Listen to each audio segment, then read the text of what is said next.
The night before I want to bake bread, I take my starter out of the refrigerator. Next morning, it is warmed up to room temperature, so I'm going to feed it. Now, when it comes to feeding it, I really don't have like any measurements. I just kind of wing it. I think this time I'm going to put 3 or 4 tablespoons in there. And yeah, it looks like 4. So then I'm going to stir it up. And then once I see that texture, I'm going to add a little bit of tap water. I have well water, so I don't use a filter or anything.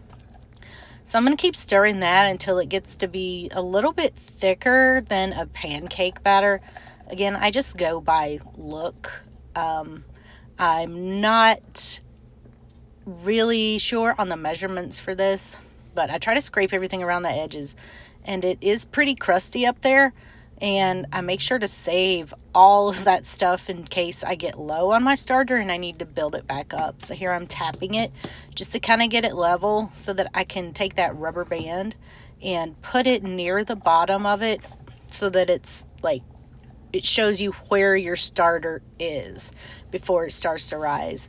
So you're going to want to do that to have a reference point to see when it actually has risen. So let's take this and take a look at what the inside of it looks like. So right here it looks a little watery, and I'm going to cover that up. I just use a Ziploc bag with a rubber band because I never put this in a fancy sourdough jar. So fast forward, this has been just a few hours later and it's risen a little bit. Now, how fast yours rises depends on how strong your starter is and also like the temperature of your house, what type of flour you use.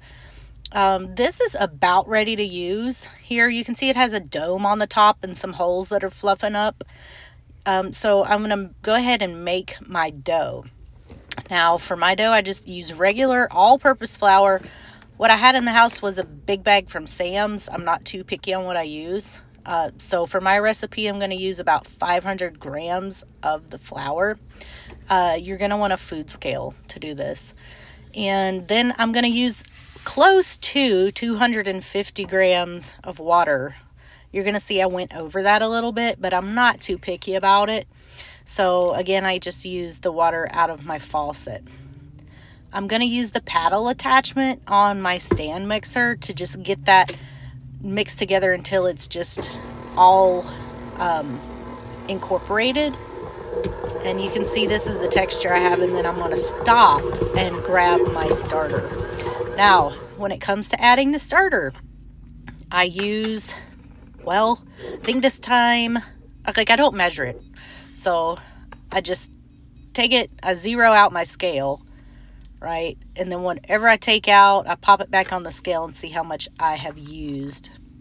So I use 97 this time. Sometimes I use 60, sometimes I use 70. It really just depends. So I'm always experimenting to see how it comes out. After I've used the starter, I'm going to take what's left in my jar and stir it down. And then I'm going to pop that back in the refrigerator because I'm not going to use it again for a few days. And that'll keep it, you know, good and cool. So I've added that to my dough. Now I'm going to mix that for a few minutes. And then the next thing I'm going to do is grab my salt. I just use Walmart brand iodized table salt. And again, I zero out my scale, take what I need, and then see how much I used. So I used 8 grams this time. I'm going to toss that in, mix it up just a little bit.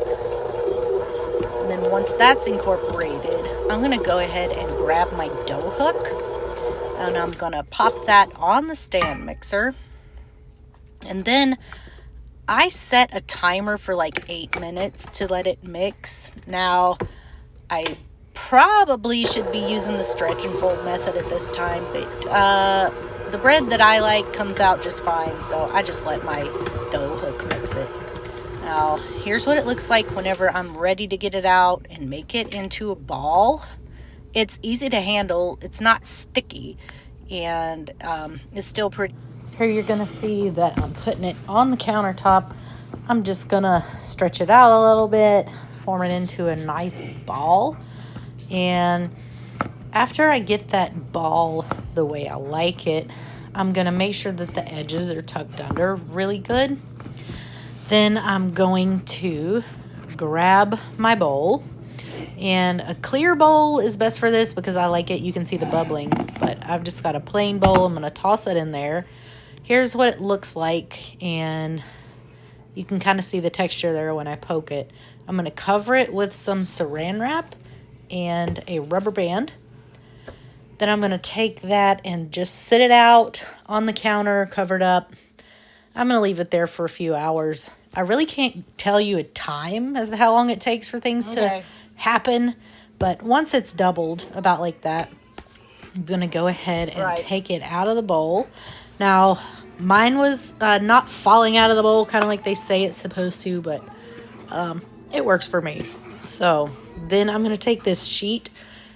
It's like a silicone baking sheet, and I can use it to measure how wide I need the dough to be before I roll it up for a loaf. So this is the pan that I'm going to use. It's like an 8-inch loaf pan, Wilton brand. I got it from Walmart. So here's my dough, and I'm going to use a rolling pin that Dad made for me years ago. It's very heavy duty. It's very nice. So I'm just going to roll this out and get all the bubbles out of it because I'm making a sandwich loaf, and I really don't want it to be bubbly or anything like that.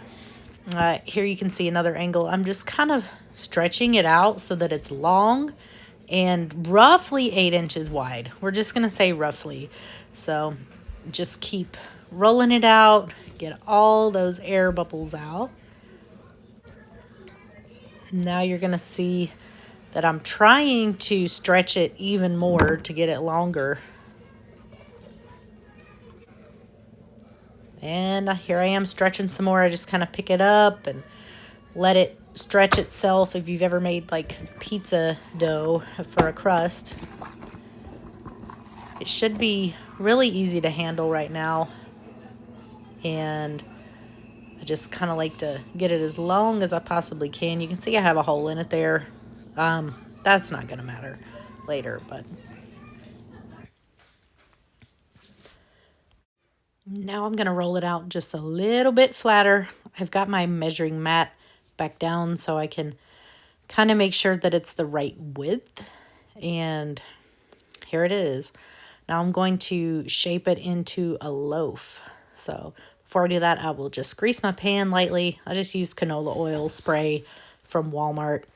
Now the little mat is kind of sticky and a little bit annoying. So here in a second, you're going to see me just toss that to the side so that I can continue to shape that loaf. I have one of these little like plastic scrapers here. That helps you to pull it off of the table or off of your surface in a nice, neat way instead of having to tear it up with your fingers. Now that I've got that all ready, I'm just going to continue to form the loaf and make sure that all the sides are folded under to kind of strengthen that. I always have problems with my loaves busting on the top, but I have learned that I don't let it do the second rise long enough. So on this round, I'm definitely going to let it rise to the top of the pan. But as you can see, I just keep gently pressing it under so that it's a good solid top so that it's good and strong. Now I'm going to just put it in my loaf pan and pat it down on the sides a little bit just to kind of shape it some more. This doesn't have to be perfect. And then I'm going to show you what it looks like here from the top. You can see how it's popping back up whenever I press that. But I'm going to take this and I'm going to cover it with some saran wrap. And then I'm going to sit it over here and let it rise. Now this one I'm going to let rise overnight. So at this point, I wanted to make it rise a little faster, which I probably shouldn't have because it rose a little bit too much. But I take a pot of boiling water and set it next to it. And then I cover it with a towel here so that it gives it a lot of moisture and a lot of heat. So this is the next morning. I should have covered it with like plastic wrap in the, like I put it in the fridge to even slow it back down after I sped it up. But anyway, I'm going to take and put it in the oven. I'm going to put it on 350, and I want to do that for, I put it in there for about 15 minutes and then check it. But as I do that, I'm going to cover it with some aluminum foil. Oh, but before I do that, I'm going to spray the top of it.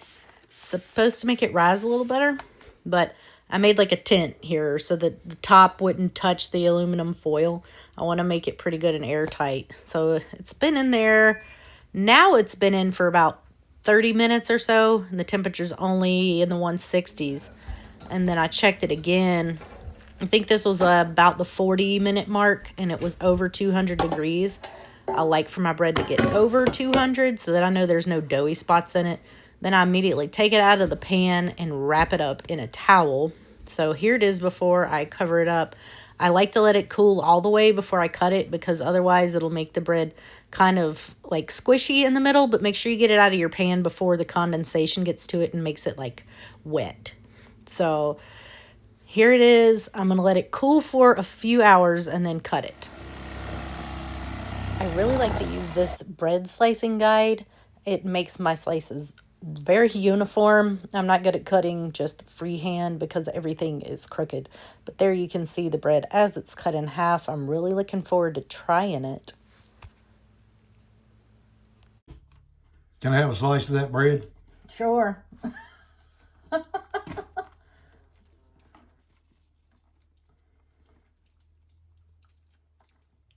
Oh, yeah. That's the real McCoy right there. The crust is pretty. Eat your heart out, Frank. I bet yours don't come out like this. That crust is pretty tender and thin. Very good. I'm surprised. Look at that. Yummy. Yummy. All right, so today I'm going to send you home with some fresh bread and some farm fresh eggs. Yummy. Have Can't good- beat that. Thank you. You're welcome.